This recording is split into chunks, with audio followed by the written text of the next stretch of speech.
याद करिए 2017 के पहले यहां सत्ता के समानांतर माफिया का साम्राज्य हुआ करता था और हर जनपद में भय और दहशत का माहौल होता था। बेटी स्कूल नहीं जा सकती थी, व्यापारी व्यापार नहीं कर सकता था,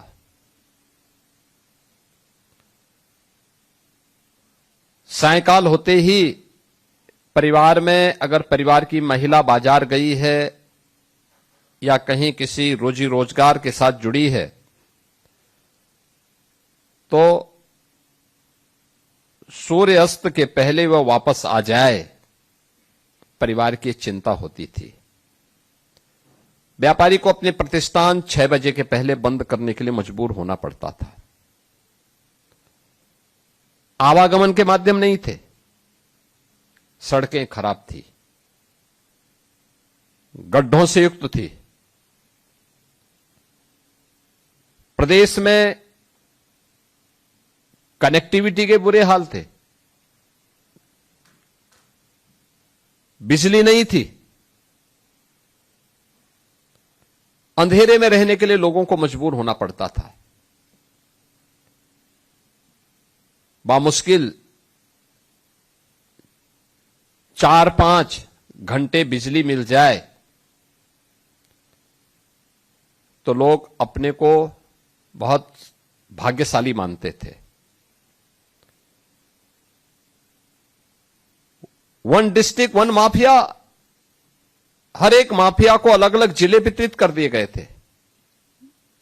जिले, थाने, इन सब का संचालन माफिया और आपराधिक गिरोह के लोग करते थे। कोई सरकार की पॉलिसी नहीं थी, न नीति थी और न नियत ही थी।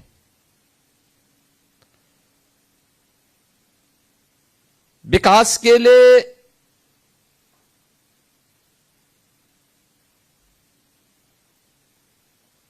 हमें उस प्रकार का वातावरण बनाना पड़ता है। याद रखना, विकास की पहली शर्त है सुरक्षा, हर व्यक्ति के लिए। अगर सुरक्षा ही नहीं है तो वह असुरक्षित वातावरण में क्या कर पाएगा? कुछ भी नहीं कर सकता। इसलिए विकास की पहली शर्त है कि हर व्यक्ति को बिना भेदभाव की सुरक्षा मिल जाए।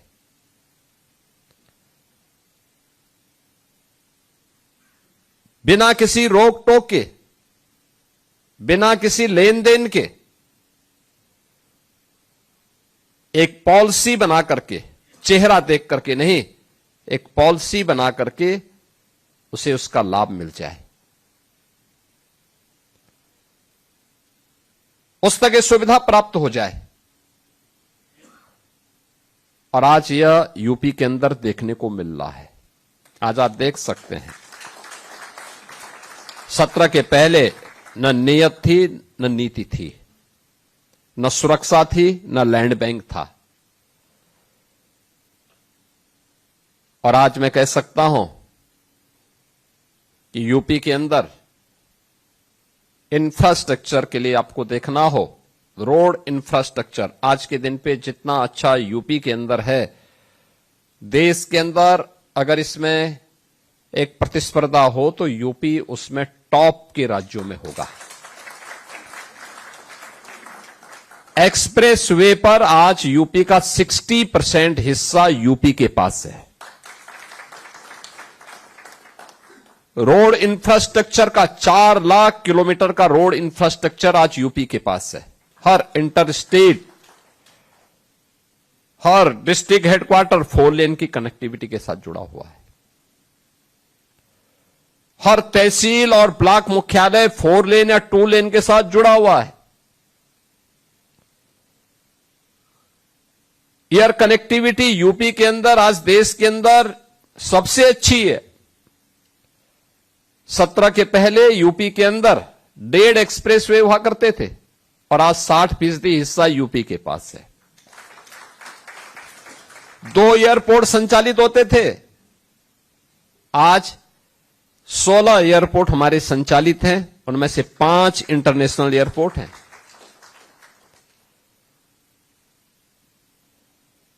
6 पे हम काम कर रहे हैं, जो बहुत शीघ्र उनको भी हम संचालन करना चाहते हैं। एयरक्राफ्ट की कमी है, एयरक्राफ्ट मिल जाए तो हम लोग उनको भी बहुत शीघ्र संचालित करेंगे। रेल की कनेक्टिविटी, 16,000 किलोमीटर का रेल नेटवर्क है और dedicated freight corridor, eastern and western दोनों का जंक्शन भी दोनों यूपी से होके जाते हैं, उनका जंक्शन भी यूपी में है। और आप सब सौभाग्यशाली हैं कि रोड की कनेक्टिविटी भी, फ्रेट कॉरिडोर की कनेक्टिविटी भी, और वर्ल्ड क्लास आपके पास एयर कनेक्टिविटी भी आपके पास जिस क्षेत्र में आपका निवेश आ रहा है वहां पर मौजूद है। लॉजिस्टिक का वह हब बनने जा रहा है। ये सब कुछ आज आपके पास वहां मौजूद है। आज यूपी के पास देश की पहली रैपिड रेल,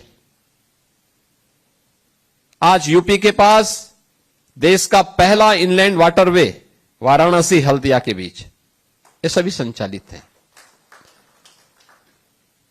आज यूपी ने इस दिशा में एक लंबी छलांग लगाई है,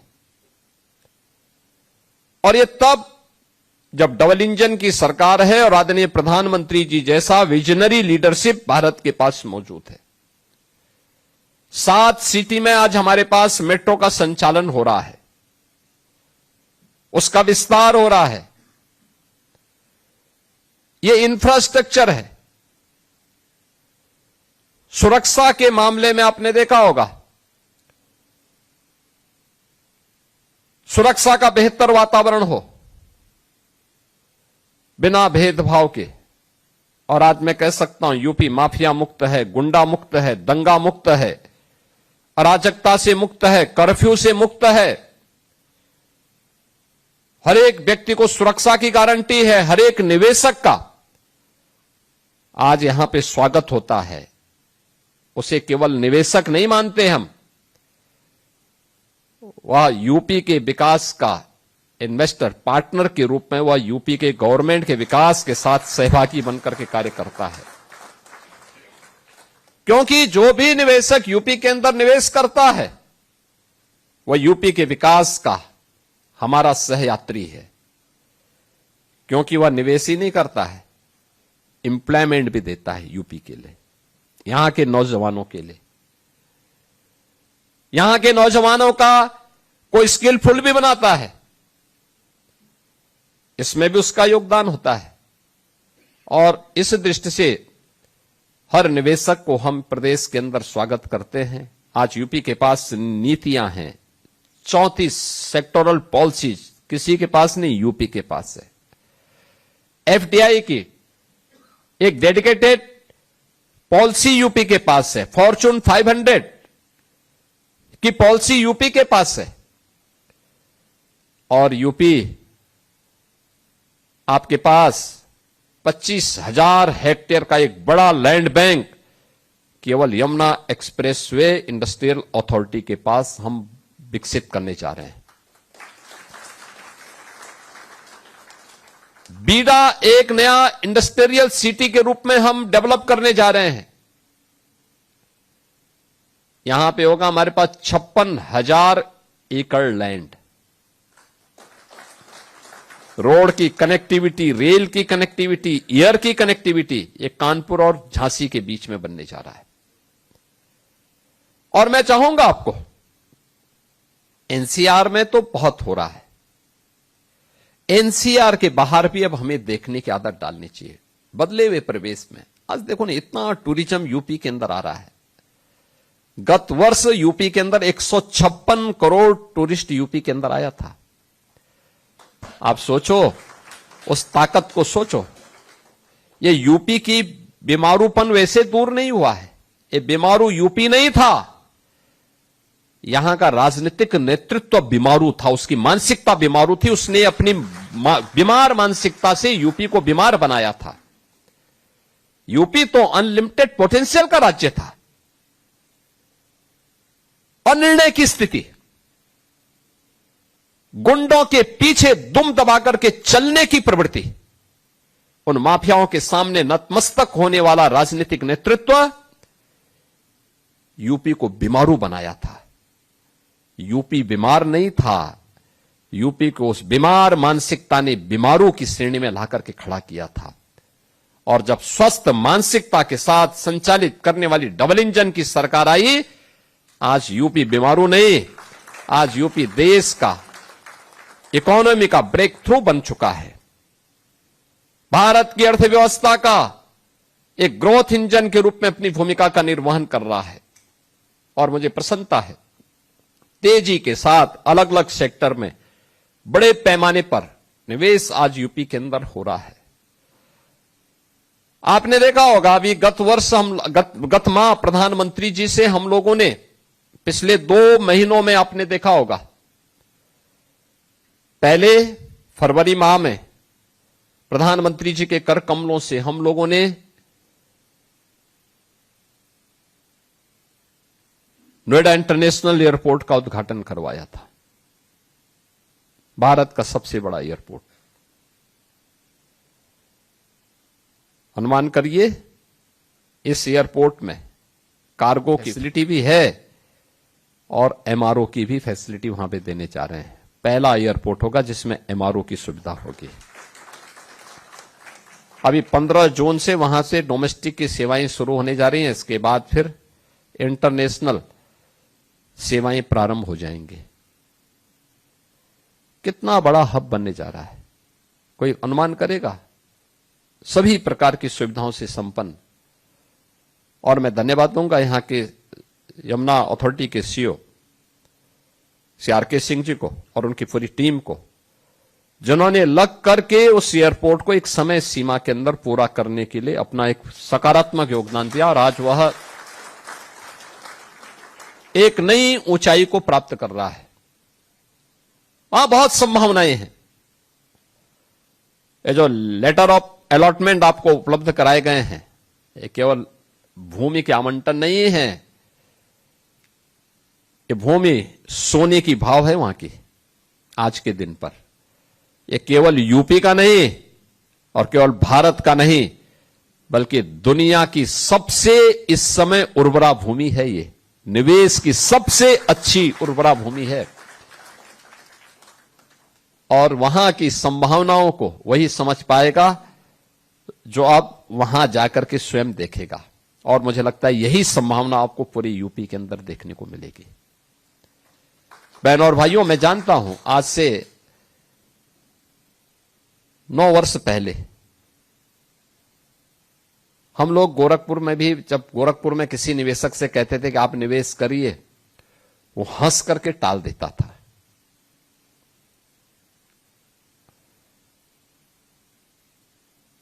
और मुझे बताते हुए प्रसन्नता है कि वहां पर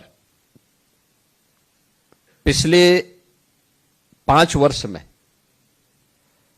अकेले गोरखपुर में इतना निवेश हुआ है कि 50,000 यूथ को वहां एम्प्लॉयमेंट मिला है। अकेले गोरखपुर में इतना निवेश आ रहा है। और ये हर एक क्षेत्र की, हर एक जनपद की है। आज मैं प्रातः देवरिया में था। देवरिया में एक कार्यक्रम में था। मेरे साथ हमारे एक वरिष्ठ मंत्री भी थे। हम लोग जब चौपर से उड़े तो मेरी नजर एक इंडस्ट्री पे पड़ी। मैंने उनसे पूछा, मैंने कहा इंडस्ट्री यहां पे कौन सी है? उन्होंने कहा ये पेपर मिल है यहां पे। आप सोचिए, देवरिया में पेपर मिल चल रही है। और भयमुक्त वातावरण में निवेशक निवेश करता, बेहतर कनेक्टिविटी है, लैंड बैंक है, हर प्रकार की सुविधाएं उन्हें उपलब्ध करवा रहे हैं। कोई गुंडा टैक्स नहीं, कोई भी किसी प्रकार का कोई भय नहीं। और उस वातावरण में आपको काम करना पड़ रहा है। इसलिए मैं कह रहा हूं, एनसीआर में तो निवेश हो ही, एनसीआर के बाहर भी यूपी के अंदर आप जाएंगे एक विस्तृत उत्तर प्रदेश को देखने का अवसर प्राप्त होगा। लोकल स्तर पर अच्छी स्किल मैन पावर आपको उपलब्ध होगी। स्थानीय स्तर पर रोजगार प्राप्त होगा तो उसकी टाउनशिप की समस्या का समाधान भी वहां स्थानीय स्तर पर होगा। आपको अच्छी संख्या में महिलाओं को उसमें रोजगार देने का अवसर प्राप्त होगा। अब वह समय गया जब लोग कहते थे शाम को 6 बजे के पहले बेटी घर में आ जाए। मेरे पास एक बार यूपी की महिलाएं एक प्रस्ताव लेके आई, कहा साहब अगर पुरुष नाइट शिफ्ट में काम कर सकता तो हम क्यों नहीं कर सकते। हमने कहा हम संशोधन करेंगे, आपको इस सुविधा उपलब्ध करवाएंगे अगर आप करना चाहते हैं। और हम लोगों ने औद्योगिक विकास विभाग से कहा, सभी विभागों से कहा, हमने कहा सुरक्षा की व्यवस्था अपने यहां करो, अलग से उनको सुविधा दो। और मुझे बताते हुए प्रसन्नता है, जिस उत्तर प्रदेश में 17 के पहले बामुश्किल 10 से 12% वीमेन वर्कफोर्स था, आज उसी प्रदेश में 36 से लेकर 37% से अधिक वीमेन वर्कफोर्स काम कर रहा है। आत्मनिर्भरता के लक्ष्य को प्राप्त करने के दिशा में सब अभियान आगे बढ़ा है और उसी अभियान का हिस्सा बनने के लिए आज हम सब यहां पर उपस्थित हुए हैं। मुझे बहुत प्रसन्नता है इन सब बातों को लेकर के। आज जो एक अलॉटमेंट पत्र यहां पे जारी हुए हैं, मेरा मानना है इसमें डायरेक्ट और इनडायरेक्ट 15,000 एम्प्लॉयमेंट जनरेट होगा। इससे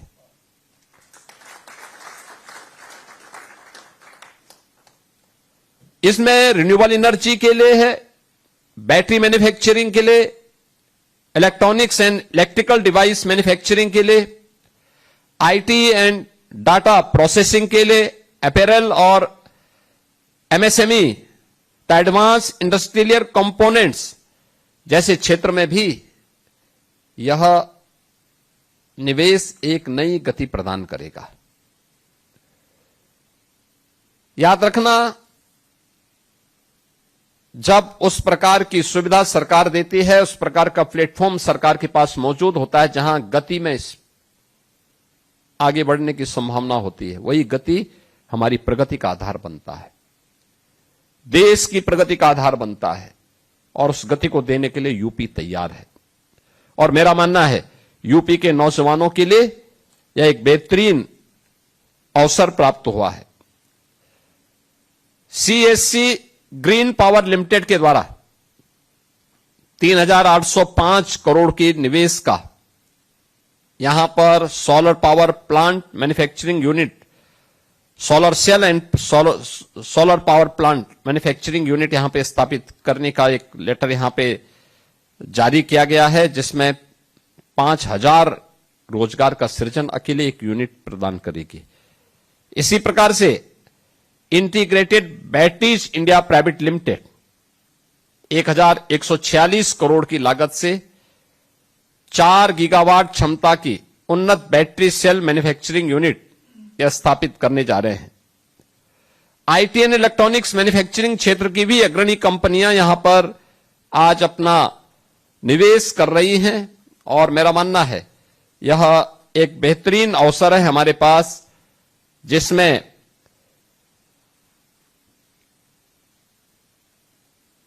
एसएईएल सोलर P6 प्राइवेट लिमिटेड के द्वारा 8,000 करोड़ रुपए के निवेश के कार्यक्रम को यहां पर सोलर मैन्युफैक्चरिंग इकाई स्थापित करने का कार्यक्रम है।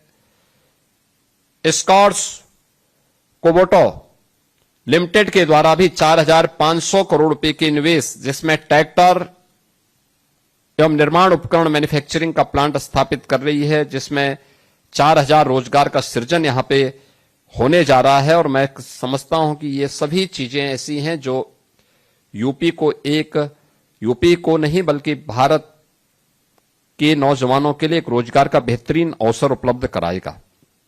और ये तब हो पाया है जब ईडा के लिए एक विजनरी प्लानिंग और फास्ट ट्रैक इंप्लीमेंटेशन का एक अभियान वहां प्रारंभ किया गया है। अथॉरिटीज और शासन में भी जो अनिर्णय की स्थिति होती थी,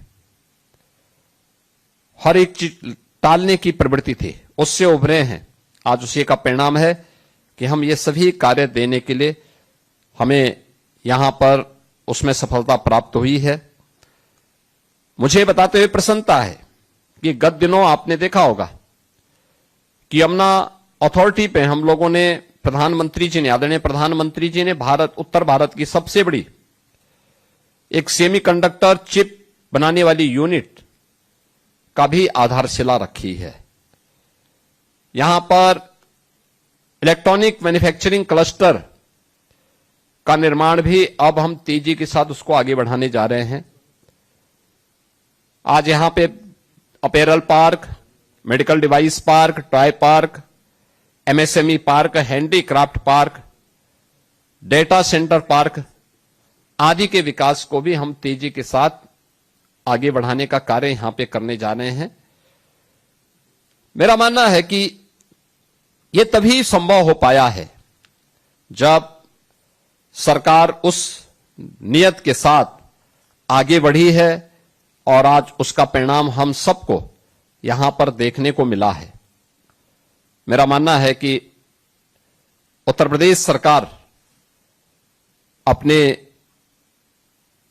सभी निवेशकों के साथ मिलकर के उत्तर प्रदेश के विकास को आगे बढ़ाना चाहती है। और मैं आज के इस अवसर पर आप सभी उद्यमी मित्रों से इस बारे में आग्रह करूंगा कि आज आपको ये अलॉटमेंट लेटर जारी हुए हैं, तेजी के साथ अपनी औपचारिकताओं को आप पूर्ण करें, अपना निवेश ससमय वहां पर करें और उसके बाद गवर्नमेंट की इंसेंटिव का लाभ भी लें।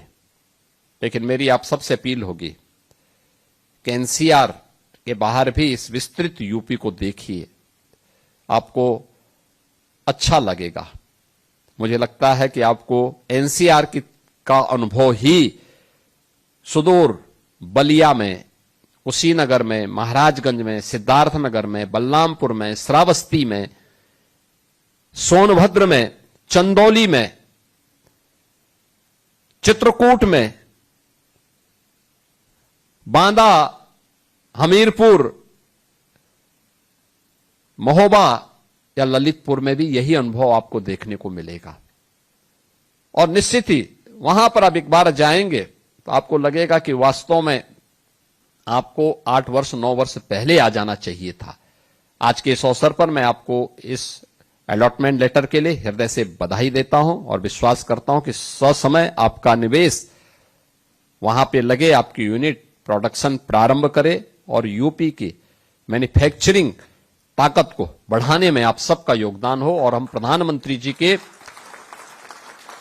विकसित भारत की संकल्पना को आगे बढ़ाने में अपना योगदान दे पाएंगे। आप सबके प्रति मेरी शुभकामनाएं हैं। धन्यवाद। जय हिंद।